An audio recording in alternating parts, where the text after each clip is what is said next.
Bienvenidas, estamos en nuestra serie Mujeres del Reino y hoy nos corresponde estudiar a Sara. Así que va a ser una enseñanza súper hermosa la que nuestro Señor nos ha entregado para hoy y les invito a tomar la Biblia, a tomar su cuaderno, su blog de apuntes y a estar atentas a la clase. Hoy he titulado esta enseñanza La misión de Sara, madre de multitudes. Y vamos a comenzar diciendo que la época en la que se desarrolla la vida de Sara es el Antiguo Testamento y la vamos a encontrar en muchos libros, así que los voy a nombrar y voy a nombrar también capítulos concretos para que lo puedan apuntar y puedan después sacar un tiempo para ir a leerlos. Estamos principalmente ella está en Génesis, los capítulos 12 al 23. Luego también hablan de ella en Hebreos, capítulo 11, versículo 11. También en Primera de Pedro 3, 6. También en Gálatas 4, 21 al 31. Son algunos de los textos bíblicos en los que se menciona a Sara. Bien, personalidad, carácter. ¿Cuáles son los puntos fuertes o sus cualidades? Belleza física, belleza interior, creatividad, sumisión, fidelidad, valentía, mujer de fuerza. Sara es una mujer que nos va a mostrar muchísimas cualidades. ¿Cuáles son sus puntos débiles o sus defectos? Pues vamos a encontrarla estéril, vamos a encontrarla impaciente, vamos a encontrarla emocional y vamos a encontrarla queriendo ayudar a Dios. Abro un paréntesis aquí porque ustedes pueden ahora mismo estar diciendo ¿cómo así que tener emociones es un defecto? No es un defecto tener emociones, el defecto consiste en cuando nosotras no sabemos controlar esas emociones y permitimos que esas emociones nos conduzcan a hacer cosas que dañan a otras personas o que nos dañan a nosotras mismas. Vamos a comenzar. ¿Cuál era la misión de Sara? Como lo expresa la escritura, Sara fue llamada por Dios para ser madre de naciones, madre de multitudes. El pacto abrahámico la incluyó a ella también. Se esperaría que fuera una buena esposa, una buena ama de casa y una excelente madre, y lo hizo, lo cumplió, y eso lo vamos a ir viendo, lo cumplió. Aunque Sara no podía tener hijos, Dios la miró con agrado y le abrió el vientre, permitiéndole dar a luz en su vejez. No solo se le reconoce y se le recuerda por ser la esposa del patriarca Abraham, sino que destaca sobre todas las demás mujeres de la Biblia. Ojo con esto, son muchísimas las mujeres que vamos a estar estudiando. Sobre todas las mujeres de la Biblia, Sara destaca por su sumisión y su obediencia a su esposo. Aquí encontramos su mayor misión. Su mayor misión era seguir a su esposo. Cuando estábamos estudiando en la clase anterior la vida de Eva, el Señor nos estaba hablando de que nosotras somos Éter, que es traducido es ayuda idónea, y que significa rescate, fuerza, ¿no? Y apoyo. Entonces ella cumplió cabalmente con esta función. Ella siguió a su esposo, confió en su esposo. Nunca la vemos en la escritura reclamándole o diciéndole cosas tales como: estás loco, ¿cómo te vas a ir a un lugar que no sabe ni dónde es y vamos a dejarlo todo? Ella lo acompañó fielmente hasta el último día de su vida. Si estudiamos su vida, si leemos la Biblia, vamos a descubrir que esta mujer siempre estuvo al lado de su esposo, apoyándolo en lo bueno, apoyándolo en lo malo. Sufrió digamos, sus problemas, sus inconvenientes, sus adversidades, y también sufrió sus bendiciones. Es decir, ella estuvo en todo tiempo con su esposo. Sara destaca aún hoy como el modelo bíblico del diseño divino de Dios y de lo que se espera de una esposa. Es muy fuerte. La vida de Sara nos da una gran enseñanza. Es el modelo bíblico divino de lo que Dios espera que sea una esposa.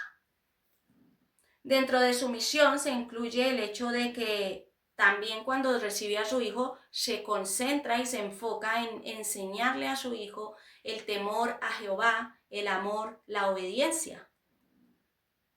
Y esto lo sabemos porque cuando llegamos al capítulo 23, que habla de la muerte y sepultura de Sara, vemos a su hijo muy triste por la muerte de su madre, de tal forma que más adelante, capítulos más adelante, cuando él ya se encuentra con la que iba a ser su esposa, con Rebeca, dice la escritura que cuando ya se hubieron casado, dice, y Isaac llevó a Rebeca a su tienda y la amó, y se consoló así por el dolor de la pérdida de su madre.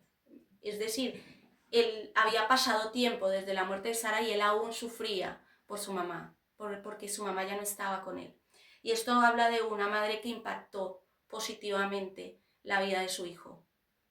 También vemos a un Abraham llorando, enterrando a su esposa, sufriendo por ella, haciendo todo lo posible por darle lo mejor aún en la sepultura. Y esto habla de un varón al que su mujer, al que su esposa lo impactó de una forma muy positiva. Entonces, ¿cuál fue ese gran error que cometió ella? Sin lugar a dudas, su mayor error o el error más notable fue dejarse dominar por la impaciencia. Habría que ponerse un poco en el lugar de ella para decir, bueno, tengo 90 años, tengo 80 años, 70, 60, o sea, pasó el tiempo y no puedo tener hijos. Tenía siervas, era rica, hermosa, tenía un hombre que la amaba, no necesitaba nada, pero ella miraba a sus siervas, o sea, yo estoy parafraseando, me estoy poniendo en su lugar, digo, lo tengo todo, pero ellas, que son mis siervas, que son esclavas, tienen algo que yo no puedo tener. Ellas pueden tener hijos y yo no. Y eso es un dolor que solo las mujeres que lo han experimentado pueden entender. El dolor que le causaba a ella el no poder tener un hijo. Pasaban los años y la promesa de Dios no se cumplía y ella seguía envejeciendo. Determinada y guiada por su temperamento valiente y decidido, porque era una mujer de fuerza, una mujer con temperamento firme, fuerte, tomó una decisión que hasta el día de hoy acarrea consecuencias para la humanidad. Su mayor anhelo era tener hijos y Dios le había prometido un hijo, lo cual la motiva a creer que quizás ella podía hacer algo al respecto para ayudar a Dios. Fue así como decidió tomar a su sierva más fiel, a Agar, y entregársela a su esposo para que fuera engendrado ese hijo que ella tanto anhelaba en su corazón. Y esto lo vamos a encontrar en Génesis capítulo 16, versículos del 1 al 4. Abraham complació a su esposa y de aquella decisión nació Ismael. Pero lo que Sara no sabía era que Dios no iba a aprobar su decisión y que no iba a bendecir a Ismael con la promesa que le había dado a Abraham y a ella. Por otra parte, todo esto le trajo amargura, consecuencias de disensión en su hogar, discusiones con su esposo. Su sierva, al verse embarazada, se llenó de altivez y comenzó a mirar a su ama con desprecio. Y esto evidentemente causó molestia, causó frustración, enfado en ella, en Sara. Antes habíamos dicho que el texto era Génesis 16:4 y yo lo tengo acá, dice, y él se llegó a Agar, la cual concibió, y cuando vio que había concebido, miraba con desprecio a su señora, ¿no?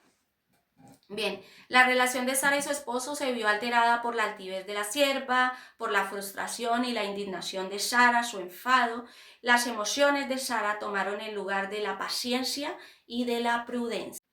Su debilidad. ¿Cuáles fueron las debilidades de Sara? En aquella época, el que una mujer fuera estéril era sinónimo de vergüenza y la mujer se veía a sí misma como incompleta. Ya lo habíamos dicho antes, Sara durante muchos años de su vida, la mayor parte de su vida, fue una mujer estéril y sufrió muchísimo por ello. Esto la lleva a sentir esa impaciencia. ¿Y por qué esto es una debilidad? Si bien es cierto que las emociones son un regalo de Dios, y Dios también tiene emociones, Jesús tiene emociones, nosotros tenemos emociones, y son una bendición y un regalo de Dios. Cuando esas emociones toman el lugar de llegar a ser el timón que rige nuestra vida, o les permitimos gobernarnos, esas emociones se convierten en nuestra mayor debilidad. Bien, ella pasó por tristeza al no poder engendrar, frustración al ver que pasaban los años y la promesa de Dios no se cumplía, euforia al pensar en una solución que le daría ese hijo que ella anhelaba.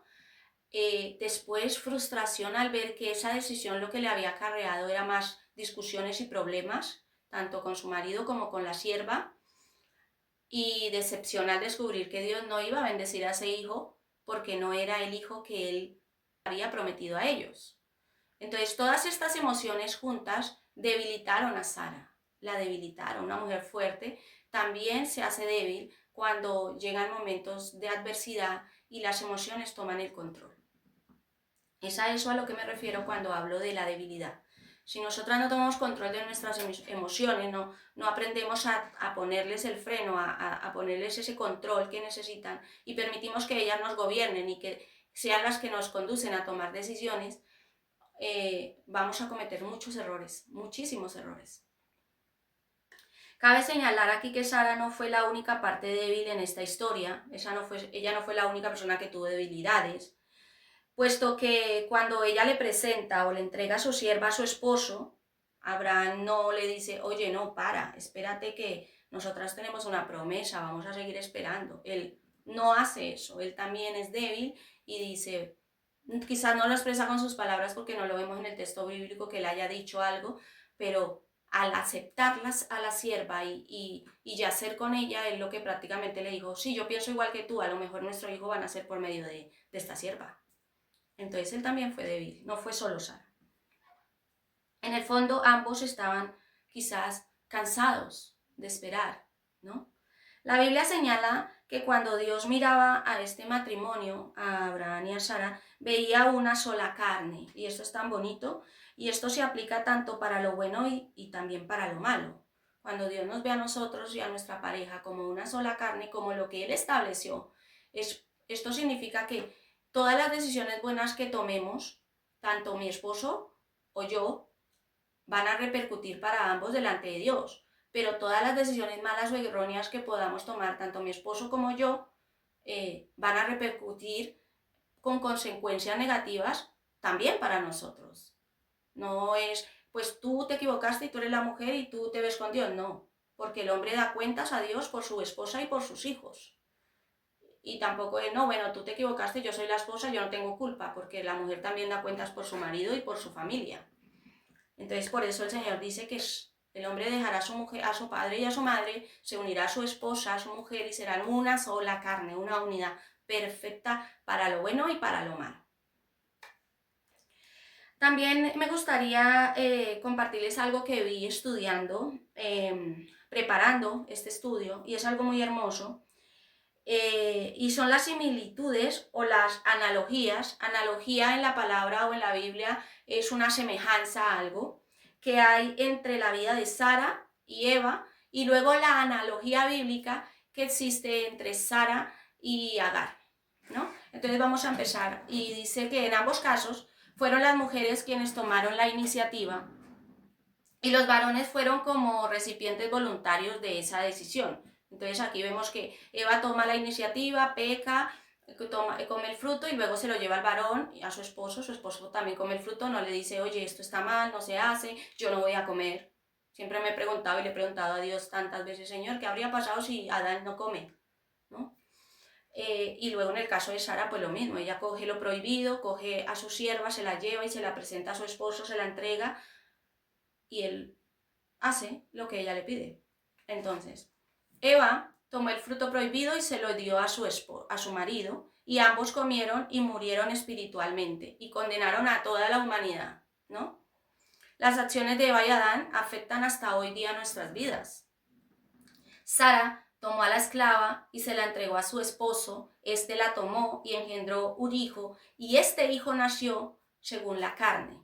Las acciones de Sara y Abraham afectaron a la sierva, a su hijo y hasta el día de hoy a las naciones que vendrían detrás de este hijo de Ismael, que nacerían de él. Luego la analogía o la semejanza bíblica de la que hablaba con Agar y Sara la vamos a encontrar en Gálatas capítulo 4, ¿vale? El apóstol Pablo allí habla de Agar, de Sara y de Agar, y es muy bonito lo que expresa, dice Agar. Agar representa el pacto del monte Sinaí el cual da hijos para esclavitud. Esto está exactamente en Gálatas 4:24. Le corresponde a Agar ser el monte Sinaí, que es esa Jerusalén actual, la cual vive con sus hijos en esclavitud. Bien, pero luego dice de Sara que ella representa a la Jerusalén celestial, la libre. Ella representa la libertad y ella representa esa promesa de Dios que nos hizo libres. Por eso cuando nosotros venimos a Cristo y aceptamos su sacrificio y lo recibimos y comenzamos a vivir siguiéndole a Él conforme a la palabra, dice la palabra que somos libres, vivimos en libertad y somos hijos espirituales de Dios y pertenecemos a esa nueva Jerusalén, a esa ciudadanía celestial, ¿no? Ahora vamos a ver las enseñanzas para nosotras. ¿Cuáles son las enseñanzas? Creo que ya hemos sacado muchas, pero siempre me gusta escribirla una por una. Las enseñanzas que nos deja la vida de esta mujer, lo que ella experimentó, lo que ella vivió, lo que ella hizo, ¿no? De su vida. Entonces, enseñanzas para nosotras. Sara decidió voluntariamente ser sumisa, respetuosa y fiel. Y ella nos enseña lo siguiente. Dios toma nuestra infertilidad y la convierte en vida. Y cuando estamos hablando de esto, no hablamos solamente de que Dios le ha dado hijos a mujeres que no podían tener esos hijos, sino que Él toma nuestra infertilidad espiritual, esa incapacidad que tenemos, que hay en nosotros por causa del pecado, de podernos relacionar con Dios, de poder hablar con Él, de poder amarle, de poder tenerlo presente, de poder darle el lugar que le corresponde. Esa infertilidad a causa del pecado, cuando el Señor nos salva, cuando recibimos su sacrificio, Dios la convierte en fertilidad y comenzamos a dar frutos, comenzamos a dar a luz todo aquello que pertenece al reino y que nos acerca a Dios. Nuestro diseño original es ser mujeres de fuerza, compañeras, en lo bueno y en lo malo. La sumisión, siempre que provenga del amor, es voluntaria. Y aquí quiero abrir un paréntesis porque yo he conocido muchísimas mujeres, muchísimos casos de mujeres que dicen que de todo lo que concierne a la vida espiritual, a seguir a Cristo, lo que más les cuesta es someterse a sus esposos.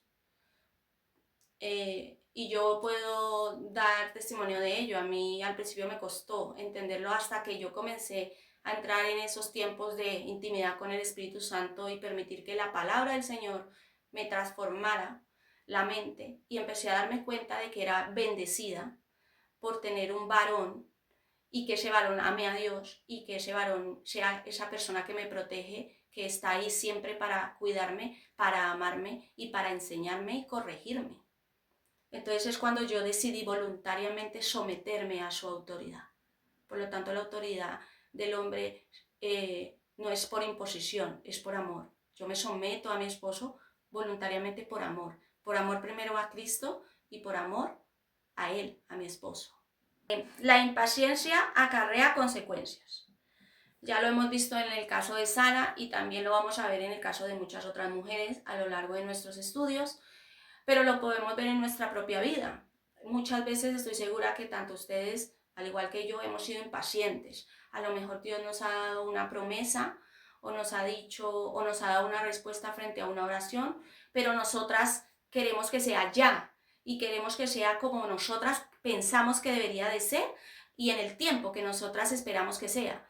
Y cuando nosotras permitimos que nuestra impaciencia y nuestro orgullo, porque eso es orgullo, tome la delantera, tome el control, pues siempre nos vamos a equivocar. Siempre nos vamos a equivocar y vamos a terminar arrodilladas pidiéndole a Dios perdón por no haber esperado y por haber hecho cosas que no teníamos que haber hecho, que a lo mejor eran buenas, pero que no eran las que tendríamos que haber hecho en ese momento. Y esto es a causa de la impaciencia. Dice la palabra de Dios que la paciencia es una virtud, es algo hermoso, ¿no? Y la paciencia es la fuerza bajo control. Es decir, es esperar confiada, pero no quedarme quieta, sino seguir avanzando, sabiendo que Dios está obrando y que en el momento preciso y perfecto de Él y no mío, va a llegar esa promesa o va a llegar esa respuesta.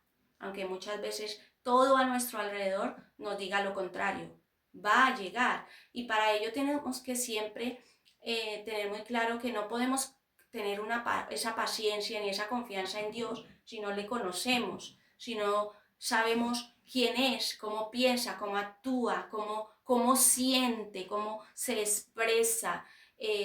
Si nosotras no conocemos a Dios realmente en intimidad, es imposible que lleguemos a desarrollar esa paciencia que necesita una mujer de Dios para saber esperar el cumplimiento tanto de las promesas como de las respuestas que estamos esperando de parte de Dios.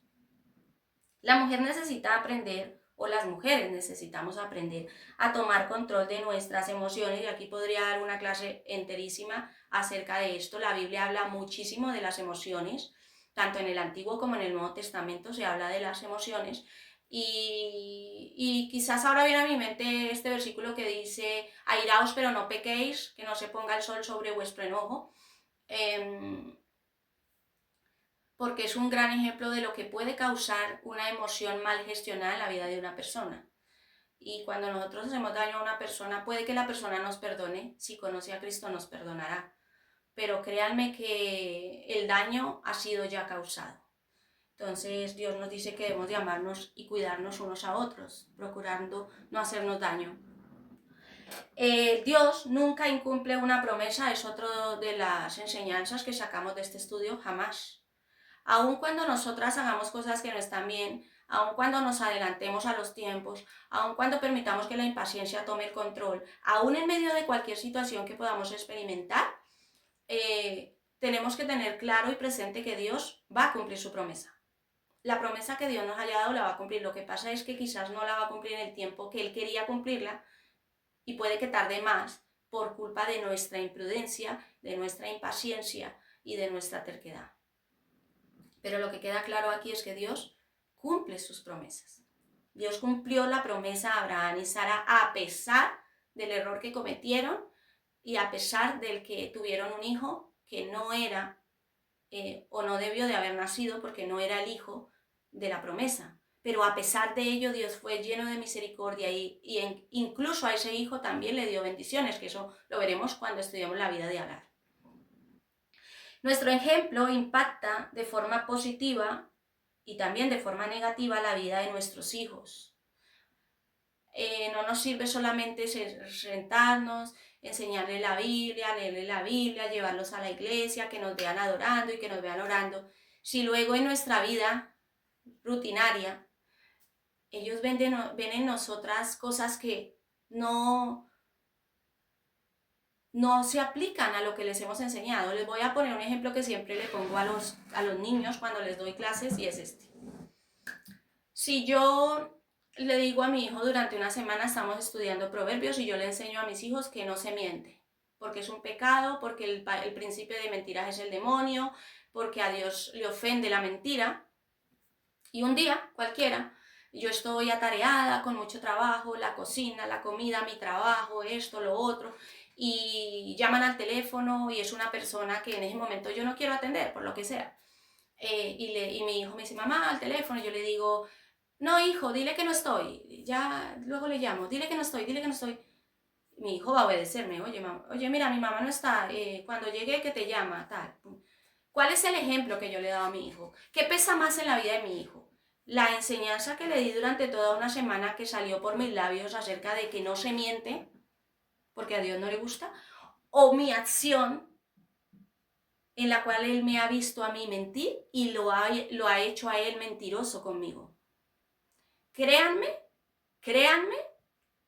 y lo dice una madre de 6 hijos, 4 de los cuales ya están fuera de casa, que ellos van a recordar lo que hiciste mal. Siempre van a recordar lo que hiciste mal. Para que un hijo se quede con lo que un padre o una madre hicieron y que estuvo bien, tiene que pasar años y mucho sufrimiento en sus vidas y llegar a ser padres para que un día digan: ahora recuerdo lo que mi madre me enseñó, ahora recuerdo lo que me decía mi padre. ¿Vale? Pero mientras que no lleguen a ese momento de sus vidas, porque mi madre decía esto, mi madre iba a adorar a la iglesia, pero luego en casa era una grosera. Mi madre la pasa cantando alabanzas, pero habla con sus amigas y dice todo tipo de palabrotas. No, mi padre en la iglesia es el más amoroso y el más afectuoso con todos, pero a nosotros ni nos da un abrazo.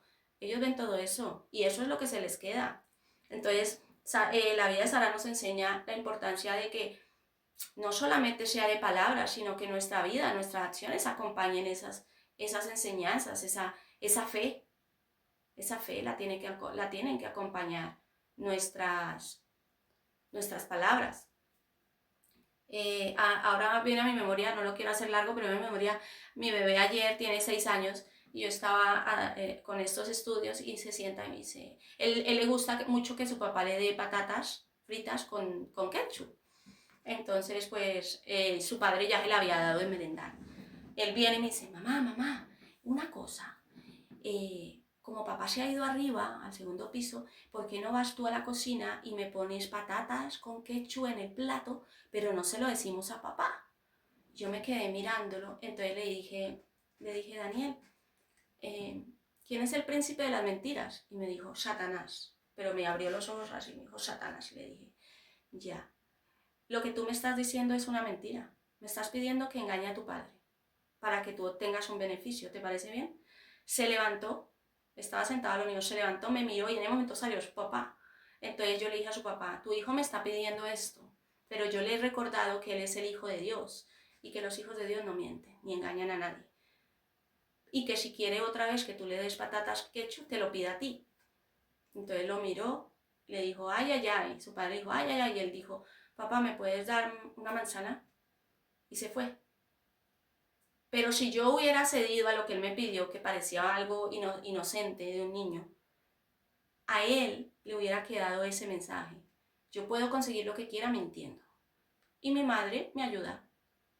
Por eso es tan importante que nuestro ejemplo esté acompañado de lo que enseñamos y que lo que enseñamos esté acompañado de nuestro ejemplo. Una mujer de fuerza no es aquella que se impone. No es aquella que yo soy más y tengo más capacidades y como yo soy más, pues yo soy la que mando y yo soy la que dirijo y se hace lo que yo dice porque yo soy una mujer de Dios y yo sé lo que hay que hacer y tú no. No. Una mujer de Dios es la que se somete voluntariamente, es la que acompaña, es la que aconseja desde el respeto, es la que con sus acciones da ejemplo. Esa es una mujer de fuerza. Voluntariamente significa que por amor a Dios o por amor a Jesús nosotras decidimos ser como Él quiere que seamos, ¿sí? Ser mujeres piadosas. Y una mujer piadosa es una mujer que vive la Biblia, que vive la fe, que la cree, que la vive y que da ejemplo de ello a los demás, ¿no? Por último, Sara es y fue y seguirá siendo el ejemplo máximo de la esposa conforme al corazón de Dios. Y hasta aquí nuestro estudio acerca de la vida de Sara. De verdad que deseo que sea de mucha edificación para ustedes. Les invito a adentrarse en la palabra de nuestro Señor, a sacar esos tiempos de soledad, de intimidad en los que puedan estar con su Biblia, con su cuaderno, con sus bolígrafos, en quietud, leyendo, orando, preguntándole al Espíritu Santo y dejando que el Señor les enseñe a desmenuzar su palabra, porque para eso nos la ha dado, para que nos enseñe, nos redarguya, nos confronte, nos limpie y nos transforme. Les bendigo en el nombre del Padre, del Hijo y del Espíritu Santo. Bendigo a sus familias y oro para que ustedes lleguen a ser mujeres de fuerza, mujeres piadosas en el nombre de Jesús. Les invito a seguirnos en nuestras redes sociales, a compartir este estudio con todas sus hermanas, amigas, familiares, con todas esas mujeres que tanto necesitan aprender acerca del rol como esposa, como madre y sobre todo como hijas de Dios. Casa de Restauración Familiar, Jesús mi manantial y una servidora. El Señor les bendiga ricamente. Nos vemos en la siguiente clase. Estaremos estudiando la vida de Agar.